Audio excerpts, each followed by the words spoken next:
La sexualité, c'est génial, mais pas n'importe laquelle. Bonjour à tous, je suis Tiffany Dulost, psychologue clinicienne et psychothérapeute EMDR. Bon, je suis contente de vous retrouver, donc je vais aborder ce sujet-là aujourd'hui.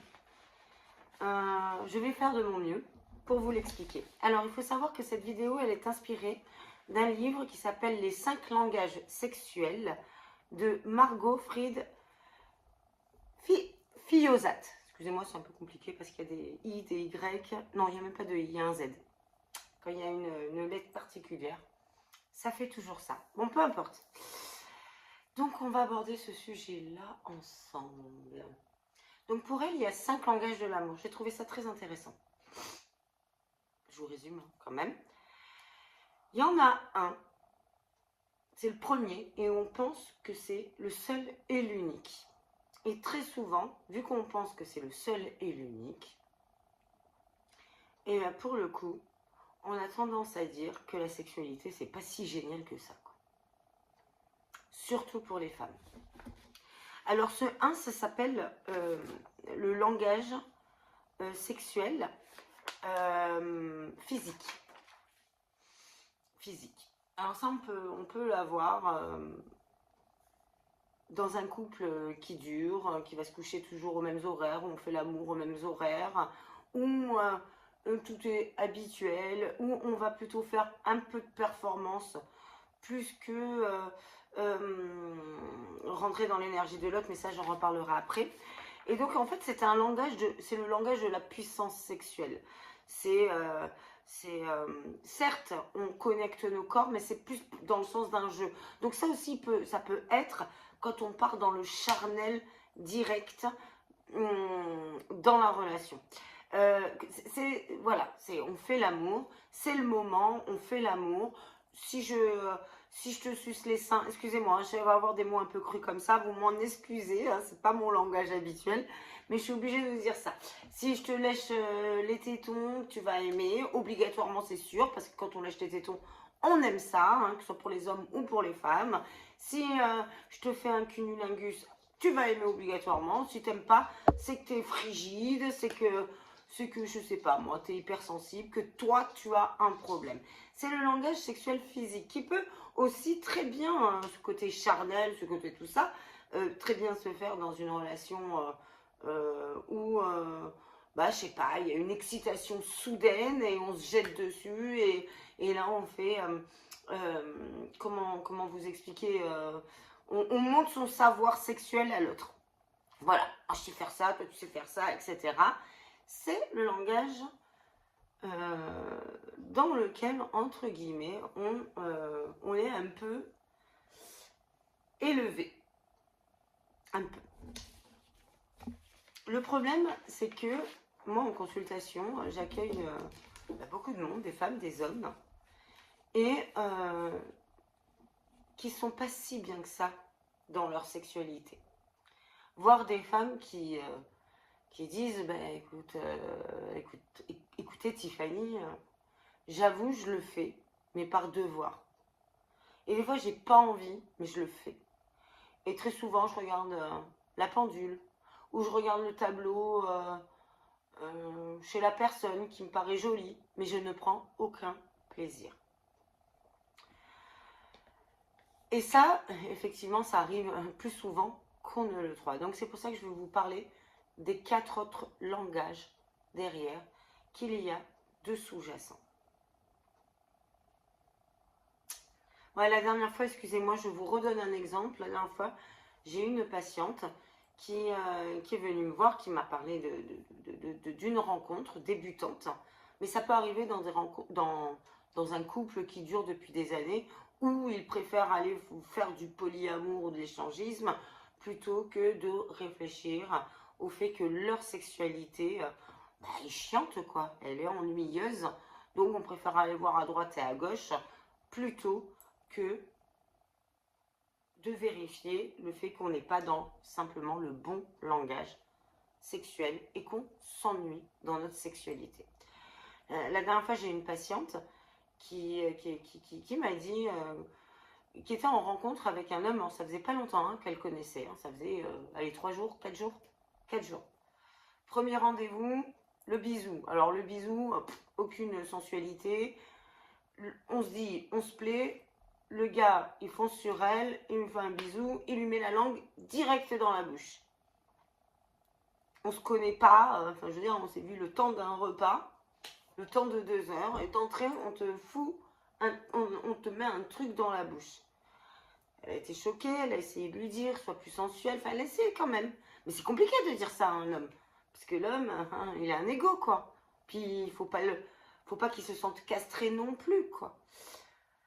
Bref, c'est passé ça, elle a essayé de lui dire, elle lui a dit, moi j'ai besoin de prendre du temps pour te découvrir, pour que s'il doit y avoir une sexualité, parce que même un bisou peut être très très très sexuel, j'ai besoin de prendre du temps pour avoir une complicité avec toi, pour que à la rigueur, s'il y a sexualité, ce soit fun, quoi. Ce soit chouette, qu'on ressente, qu'on soit connecté.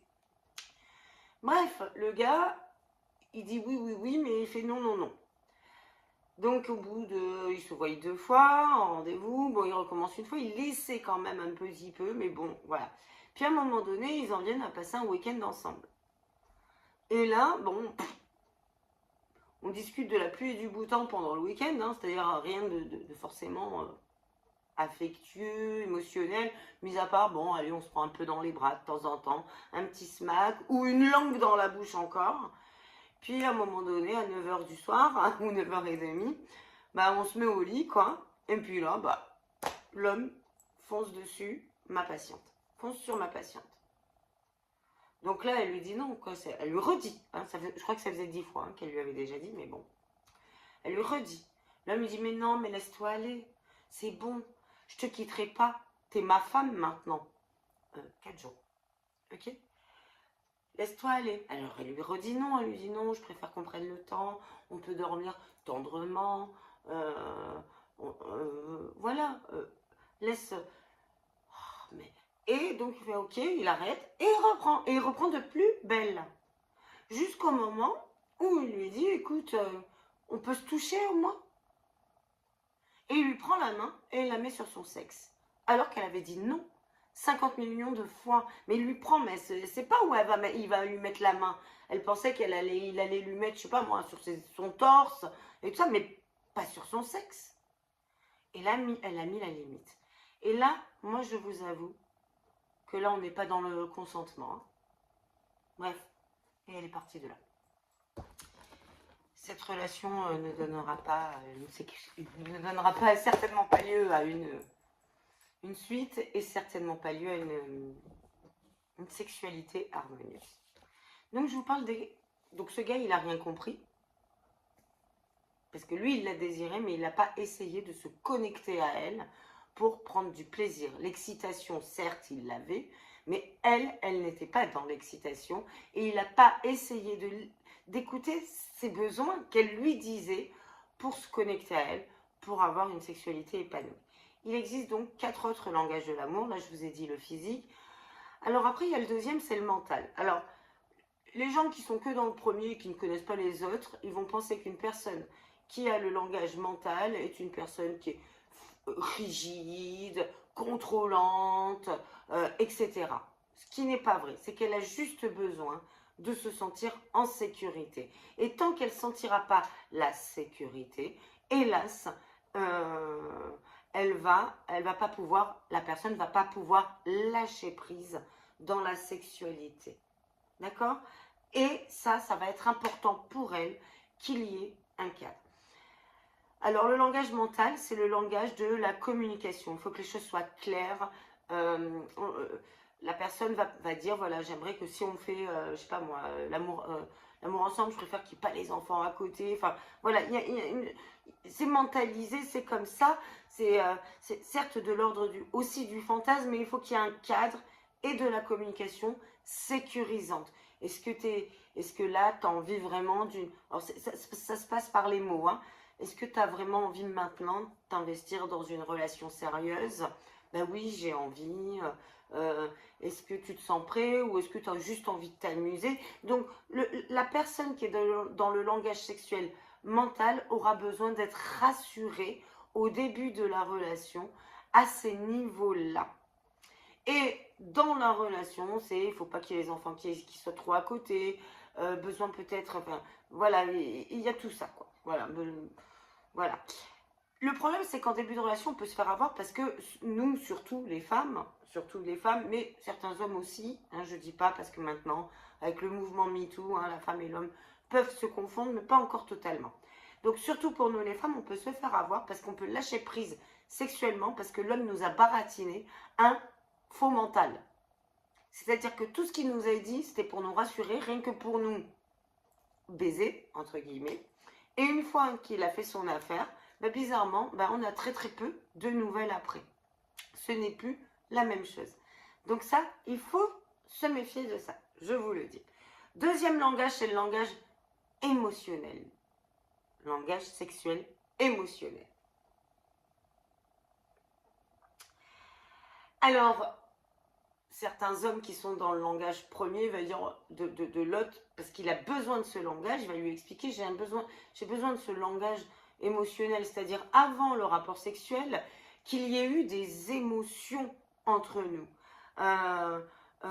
qu'il y ait quelque chose qui se met en place, une complicité, je sais pas moi, avant la sexualité, je sais pas, on a dansé ensemble, on a rigolé ensemble, ou alors on s'est dit des choses qui nous ont touchés émotionnellement, et là, la suite va devenir jolie. Des fois, il y a des hommes, ils arrivent, ils nous parlent pas forcément, on arrive là, ils nous parlent de la pluie et du beau temps, c'est-à-dire rien d'émotionnel, c'est-à-dire on ne sait pas ce qu'ils ressentent, on ne sait pas tout ça, puis pouf, on arrive au lit et ils veulent nous pénétrer.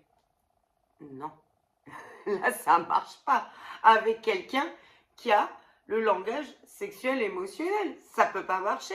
Le corps de la personne va se rigidifier, va devenir tout rigide, tendu, et il n'y aura aucun plaisir dans la relation.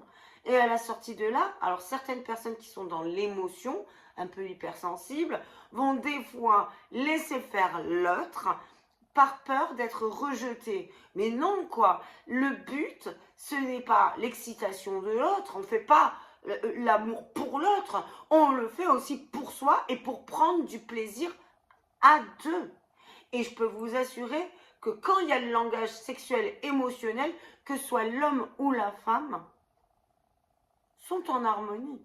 Et c'est bien plus génial que le premier langage dont je vous ai parlé. Allez, je passe vite au langage sensuel. Alors, le sensuel, ceux qui aiment la sensualité, sont des gens qui auront besoin de créer un environnement autour d'eux. C'est-à-dire des petites bougies, je sais pas moi, un petit foulard pour tamiser la lumière, une ambiance, un peu de musique. Voilà, il y a un petit peu ce côté maniaque. Alors, ils sont très sensoriels parce que c'est sensuel. Peut-être qu'ils vont avoir besoin qu'il y ait du parfum, même que l'autre soit propre. Donc, on pourrait croire qu'il est maniaque, mais c'est pas forcément ça. Mais peut-être sentir des odeurs intéressantes. Mais des fois, ça peut être aussi aimer l'odeur de l'autre. Et c'est sensuel et c'est excitant et ça donne du plaisir. Ça, c'est le quatrième langage. Alors, attendez, je regarde sur mes notes. Voilà. L'objectif, c'est qu'il y ait une forme il faut qu'il y ait un confort très sensuel. Ça peut même être des habits très sensuels, du tactile, des odeurs, des bruits. Voilà, s'il y a le marteau-piqueur à côté, eh ben, ça ne va pas être sensuel. Donc, ça ne va pas déclencher le désir et le plaisir dans ce langage sexuel-là de l'autre. Ça ne va pas le déclencher. Donc, il faut quand même qu'il y ait quelque chose de confortable. Le dernier langage, alors pour moi, ça c'est le plus beau. Je crois que moi, je suis dans le langage sexuel énergétique. Alors vous allez dire, c'est Bouddha et tout ça. Pas du tout. C'est le plus beau. Alors je vais essayer de vous l'expliquer. Vous rigolez pas de moi, je vais essayer de vous l'expliquer. Ça peut commencer par un regard complice. Un petit regard complice. On peut être par exemple être assis sur notre canapé en train de regarder, je sais pas, ce que vous voulez à la télé. Pas forcément quelque chose de sexuel. Peut même être quelque chose d'humoristique.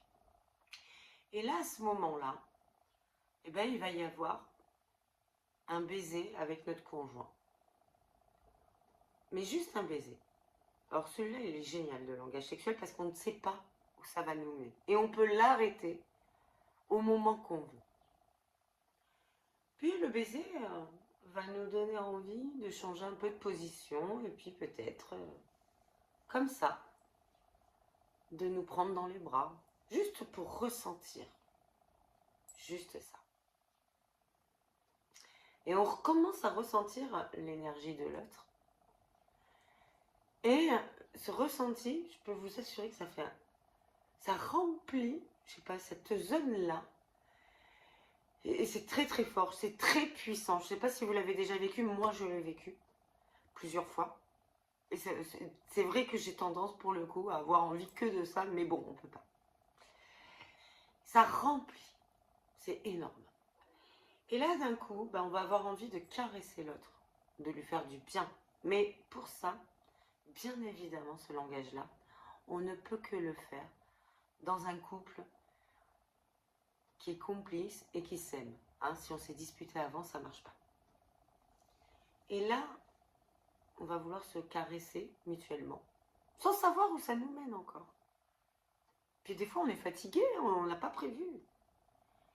Et puis nos mains vont se balader sur le corps et on va ressentir, mais des frissons. Et ce langage sexuel-là, énergétique, je peux vous assurer qu'on n'a pas envie que la relation se termine. Et on y va doucement. Alors c'est vrai que c'est beaucoup de préliminaires, mais très très forte et très sensuelle. Presque l'orgasme viendrait sans presque qu'on se soit touché le sexe. Et là, je ne vous explique pas le reste, mais tout est fait dans la lenteur, dans l'énergie. Ce n'est pas calculé, hein, c'est vraiment une énergie entre les deux corps. C'est sensuel, on est dans le plaisir complètement avec l'autre. On est complètement envoûté dans le plaisir, le désir de l'autre. C'est une communion, une harmonie. C'est hyper fort. Et je peux vous assurer que là, il n'y a pas de besoin de technique avancée dans la sexualité pour que l'orgasme soit tout puissant. Voilà. J'espère que je vous ai bien expliqué ce dernier-là. Ça peut arriver aussi pendant la nuit, on dort. Puis d'un coup, l'autre, je sais pas, nous met la main sur le corps. Ça nous réveille un peu, mais on est dans un semi-sommeil. Puis l'autre, c'est même pas, il est un peu endormi, mais lui aussi ressent la peau de l'autre, l'énergie de l'autre. Et alors qu'on est fatigué, on dort. Hein. Puis d'un coup, on commence à se caresser, puis on sait même pas comment ça se fait qu'on en est venu là. Et là, l'orgasme arrive et c'est tout puissant. Je sais pas si vous l'avez déjà vécu. Pour moi, c'est le meilleur. Donc, cette autrice, Margot Fillota, parle, elle, de porte d'entrée dans chacun des langages de l'amour. Ça veut dire qu'on a le droit de fermer la porte quand on sent que notre corps dit non. Quand l'autre veut nous faire rentrer dans un langage qui ne nous convient pas, notre corps dit non et on le ressent. Et il sent et il dit non, hein, c'est-à-dire qu'on ne ressent aucun plaisir. Tout simplement car ce langage-là n'est pas juste pour nous. Et ça, il faut en prendre conscience. Parfois, il y a des couples qui durent des années, toujours sur un langage qui ne plaît pas à l'un du couple. Et il y en a un qui s'ennuie sexuellement. Et le fait de connaître ces langages-là, ben, il faut amener l'autre pour que le couple se répare sexuellement plutôt que d'aller voir à gauche et à droite. Amener l'autre dans cette curiosité-là, à découvrir ces langages-là, d'où ce livre-là, à mon avis, qui doit être génial. Je ne l'ai pas lu, j'ai juste vu les conférences, toutes les conférences qu'elle a faites sur ce livre, et je vais bien sûr le lire. Mais j'ai vu un peu le concept. Et l'objectif, c'est pas de dire à l'autre, tu vois, toi tu fais pas ça, tu fais pas ça. C'est pas de castrer l'autre. Ou de dire à sa femme, tu vois, tu t'aimes pas le sexe, t'aimes pas l'amour, c'est pas normal, t'as un problème. Non, c'est que vous n'êtes pas en train de parler le même langage de l'amour et de la sexualité. Tout simplement. Et c'est bien, si on arrive à le faire dans le couple, de pouvoir aborder, communiquer sur ce sujet-là, et la communication sexuelle est très très importante dans le couple, pour pouvoir partager ces moments d'ouverture et toutes les portes. Oui, la sexualité c'est génial, mais pas n'importe laquelle. Le but, c'est le plaisir et non pas que l'excitation. L'excitation, c'est génial aussi, mais c'est dans le plaisir. Et ce n'est pas faire plaisir qu'à l'autre. Il faut que le plaisir, quel qu'il soit qu'on soit tous les deux dans le plaisir pour que ce soit génial. Allez, je vous ai donné, ma vidéo est un peu longue hélas, je vous ai donné quelques ingrédients d'un livre, vous mettrez plus de quelques heures à lire. J'espère que ça va vous faire réfléchir. Et toutes les personnes qui pensent qu'elles sont plus faites pour avoir des rapports sexuels, c'est qu'elles sont peut-être pas en osmose dans leur langage de l'amour avec leur partenaire. Voilà, je pense que j'ai un peu tout résumé. En tout cas, si vous avez aimé cette vidéo, ben je vous laisse liker, ça me fait plaisir. Vraiment, ça me fait plaisir. Je vous le redis. Commentez. Partagez pour ceux qui ont renoncé à la sexualité dans leur couple ou qui n'ont plus envie de ça et qui ont peur de rencontrer par peur de la sexualité aussi, qui sont bloqués, peut-être parce que on n'ouvre pas la bonne porte tout simplement. Et si vous me voyez pour la première fois, abonnez-vous, je vous fais des gros bisous, je vous dis à bientôt. Bisous, bisous.